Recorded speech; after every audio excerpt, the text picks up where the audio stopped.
त्रिस्तरीय पंचायत इलेक्शन चलती विजु जनता दल समर्थित प्रार्थी समिति सभ्य प्रार्थी रूपे प्रतिद्वंदिता कर पंचायत रे कौन से विरोधी दल आभिमुख्य ना कौन कहे ए विषय आप किपर उद्बोध कर पंचायत इलेक्शन प्रथमे आपणकर न्यूज चैनल को स्वागत और गणमाध्यम भाई मान को मोर नमस्कार। मो वर्तमान प्रथम दर करी राजनीति पाद देछि। मो जड़े आम अंचल आप जापर जड़े प्रोफेशनल आर्टिस्ट जड़े चित्रशिल्पी प्रथम थर करी राजनीति में पाद देछि। जेहेतु जो गोड़ुआ पंचायत जो विकास धारा बजाई रखिंट आम कृष्णचंद्र साहू तांकर ये जो कार्यक्रम को मो भल पाई दल में बीजेडी दल में सामिल होती सार हूँ मोर प्रथम राजनीतिर आइडल बा गुरु अटंती। निश्चित रूपे मो प्रथम थर राजनीति पाद देछि माने मो किछि करिबा आशा नहीं कि आसी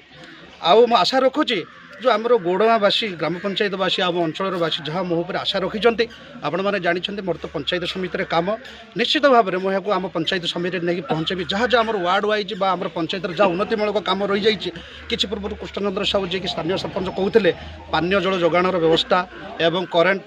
इलेक्ट्रिक जहाँ जेको समस्या जहाँ भी रही निश्चित भाव में पंचायत समिति यहाँ पहुँचाइबी आ उन्नयनमूलक काम कर सार माध्यम निश्चित।